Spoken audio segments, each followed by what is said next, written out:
જય શ્રી કૃષ્ણ મિત્રો. આજે આપણે ધનતેરસની સુંદર વાર્તા સાંભળીએ. આ વાર્તા સાંભળવાથી ઘરમાં સુખ અને સમૃદ્ધિ આવે છે, દારિદ્ર્ય દૂર થાય છે અને હંમેશાને માટે સ્થિર લક્ષ્મીનો વાસ થાય છે. તો ચાલો કથાની શરૂઆત કરીએ. એક વખતની વાત છે. શ્રી વિષ્ણુહરિ ક્ષીરસાગરમાં વિશ્રામ કરી રહ્યા છે, મંદ મંદ સ્મિત કરી રહ્યા છે અને શ્રી લક્ષ્મીમાં એમના ચરણોની સેવા કરી રહ્યા છે.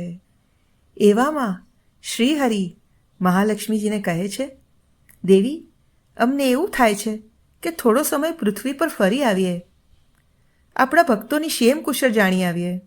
તમારો શું વિચાર છે? શ્રી લક્ષ્મીજી બોલ્યા, બહુ સારો વિચાર છે સ્વામી, હું પણ તમારી સાથે આવીશ. મારે પણ મારા ભક્તોની શેમ કુશળ જાણવી છે. પછી તો શું છે, બંને ધરતી પર પહોંચે છે, બંને પૃથ્વી પર ખૂબ ફરે છે. લક્ષ્મીજી તો પૃથ્વીનું સૌંદર્ય જોઈને મોહિત થઈ જાય છે. ક્યાંક પર્વતો પરથી ઝરણા વહી રહ્યા છે, તો ક્યાંક આકાશમાં ઇન્દ્રધનુષ દેખાઈ રહ્યું છે, ક્યાંક સુંદર નદીઓ વહી રહી છે, તો ક્યાંક ખેતરો લહેરાઈ રહ્યા છે. શ્રી વિષ્ણુ અને લક્ષ્મીજી મથુરા, કાશી, શ્રી રામભૂમિ અયોધ્યા, વૈષ્ણોદેવી, હરકી પૌડી, જગન્નાથપુરી બધી જગ્યાએ ફર્યા છે. છેલ્લે એક જગ્યાએ આવીને એમણે વિશ્રામ કરવાનું નક્કી કર્યું છે. થોડી વાર વિશ્રામ કર્યા પછી શ્રી વિષ્ણુ લક્ષ્મીજીને કહે છે, દેવી, મારી વાત ધ્યાનથી સાંભળો. અમે દક્ષિણ દિશામાં ફરીને આવીએ છીએ, થોડી જ વારમાં પાછા આવી જશું. તમે અહીં જ રહેજો, ક્યાંય જતા નહીં. અમને વચન આપો.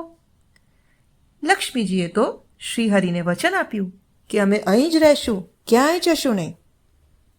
પણ મનમાં ઉચાટ કે શ્રી વિષ્ણુ મને કેમ સાથે નથી લઈ જતા?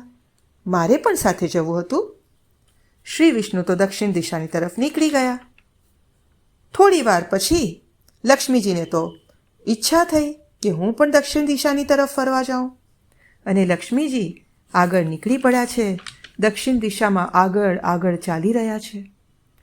એમને તો સુંદર સુંદર ખેતરો દેખાયા, સરસ ગામડાઓ, નાની ગાયો, ભેંસો, વાછરડાઓ, ખૂબ સરસ દૃશ્યોના દર્શન કરતાં કરતાં લક્ષ્મીદેવી આગળ જઈ રહ્યા છે. અને થોડી જ વારમાં એમને એક બહુ સુંદર ખેત દેખાયું. એ ખેતરની અંદર પીળા પીળા ફૂલ ઉગ્યા હતા.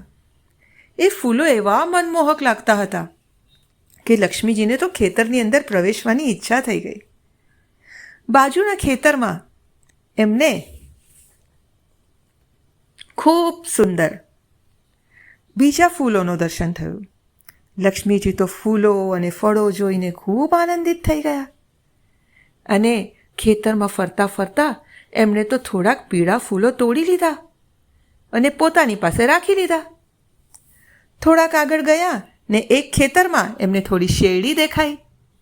એમણે થોડી શેરડી પણ તોડી લીધી, અને પછી તો લક્ષ્મીજી પાછા વળ્યા છે અને ધીરે ધીરે ચાલતા ચાલતા પોતાના વિશ્રામ કરવાની જગા પર આવી પહોંચ્યા છે. થોડી વાર બેસ્યા જ છે, વિશ્રામ જ કરી રહ્યા છે કે શ્રી વિષ્ણુ હરિ પાછા આવે છે. લક્ષ્મીજી તો શ્રી વિષ્ણુ હરિને જોઈને તરત ઊભા થાય છે અને કહે છે, જુઓ સ્વામી, હું કેટલી સુંદર વસ્તુઓ તમારા માટે લાવી છું. આ જુઓ, પીળા પીળા ફૂલો કેવા સરસ લાગે છે, અને આ જુઓ મારી પ્રિય શેરડી, કેવી સુંદર, કેવી સરસ, મીઠી, રસ ભરી. મને તો આનંદ આનંદ થઈ ગયો. શ્રી વિષ્ણુ સમજી ગયા કે લક્ષ્મીદેવી એમનું વચન તોડીને દક્ષિણ દિશામાં ગયા હતા. એમનું મન ખિન્ન થઈ ગયું. એમણે લક્ષ્મીજીને કહ્યું, દેવી, તમે વચન તોડ્યું છે અને ખેડૂતના ખેતરમાં એને પૂછ્યા વગર એના ખેતરની ઉપજ તોડીને તમે ચોરી કરી છે. એનું ફળ તો તમારે ભોગવવું જ પડશે, સજા તો તમને મળશે જ. લક્ષ્મીદેવીએ કહ્યું, હા પ્રભુ, જે સજા હોય એ ભોગવવા હું તૈયાર છું. શ્રી વિષ્ણુએ કહ્યું, તો દેવી, તમારે એ ખેડૂતને ત્યાં 12 વર્ષ સુધી રહીને સેવા કરવી પડશે, કામ કરવું પડશે, ત્યારે જ તમારી સજા પૂરી થશે. શ્રી લક્ષ્મીમાએ તો શ્રી વિષ્ણુનું વચન માની લીધું અને બીજા જ દિવસે સવારે ખેડૂતને ત્યાં જઈ પહોંચ્યા. એ દિવસથી લક્ષ્મીદેવી ગરીબ ખેડૂતને ત્યાં સેવા કરવા લાગ્યા. જ્યારે લક્ષ્મીજી ખેડૂતને ત્યાં ગયા ત્યારે ખેડૂતના ઘરમાં દારિદ્ર્ય હતું. ખાવા પીવાના પણ વાંધા હતા. ખેડૂતના બાળકો ક્યારે તો ખાવા પીવા માટે, દૂધ માટે તરસતા હતા. ખેડૂત આટલી મહેનત કરતો હતો તાય એને ત્યાં બરકત નહોતી થતી. પણ જ્યાંથી લક્ષ્મી દેવીનો એમને ત્યાં વાસ થયો ત્યારથી તો ખેડૂતના જીવનમાં સુખ સમૃદ્ધિ આવી ગઈ. ધીરે ધીરે કરીને ખેડૂતની સમૃદ્ધિ વધવા લાગી. એના ઝૂંપડામાંથી તો એણે નવું ઘર બનાવી લીધું, ગાયો ભેંસો ખરીદી, નવા ખેતર ખરીદ્યા, સોનું ખરીદ્યું અને ખૂબ સુખ સમૃદ્ધિ એના ઘરમાં થઈ ગઈ.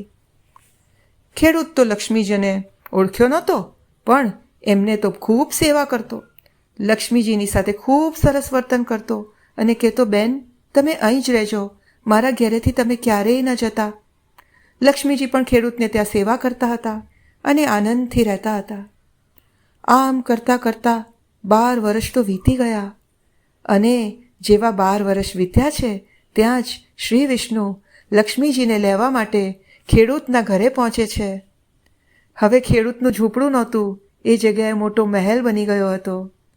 શ્રી વિષ્ણુ ત્યાં પહોંચે છે અને ખેડૂતને કહે છે, હવે હું મારા પત્નીને લેવા આવ્યો છું.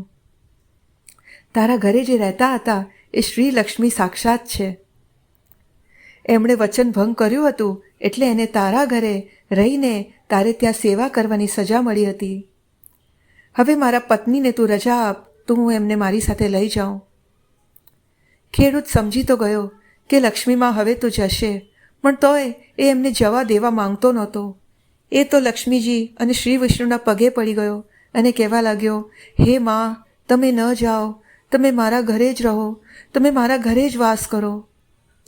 શ્રી વિષ્ણુ હસીને બોલ્યા, એ તો શક્ય નથી. લક્ષ્મીજી મારી સાથે આવશે જ, પણ હું તને એક ઉપાય આપું છું. આવતીકાલે ધનતેરસ છે. આવતીકાલના દિવસે તું લક્ષ્મીજીની પૂજા કરજે. ખૂબ પ્રેમથી લક્ષ્મી ધનતેરસને લક્ષ્મીજીનું સ્વાગત કરજે, પૂજા અર્ચના કરજે, વિધિ વિધાનથી પૂજન કરજે, તો લક્ષ્મીજીનું તારા ઘરે સ્થિર વાસ રહેશે. ખેડૂતે તો એમ જ કર્યું. એણે ધનતેરસના દિવસે ઘરને ખૂબ સજાવ્યું, સાફ સફાઈ કરી, શ્રી લક્ષ્મીજીની સ્થાપના કરી અને ખૂબ પ્રેમ ભાવથી, ખૂબ ભક્તિથી લક્ષ્મીજીની પૂજા અર્ચના કરી. અને ત્યારથી શ્રી લક્ષ્મીજીનો સ્થિર વાસ ખેડૂતના ઘરે થયો. એમ કહેવાય છે કે એ જ દિવસથી ધનતેરસનો દિવસ મનાવાય છે અને લોકો, ભક્તો શ્રી લક્ષ્મીજીની સેવા, પૂજા, અર્ચના કરે છે અને લક્ષ્મીજીનો વાસ સ્થિર પ્રમાણે પોતાના ઘરે થાય એના માટે લક્ષ્મીજીની પ્રાર્થના કરે છે. જેમ લક્ષ્મીજી ખેડૂતને ફળ્યા એ જ રીતે આપણને બધાને ફળો.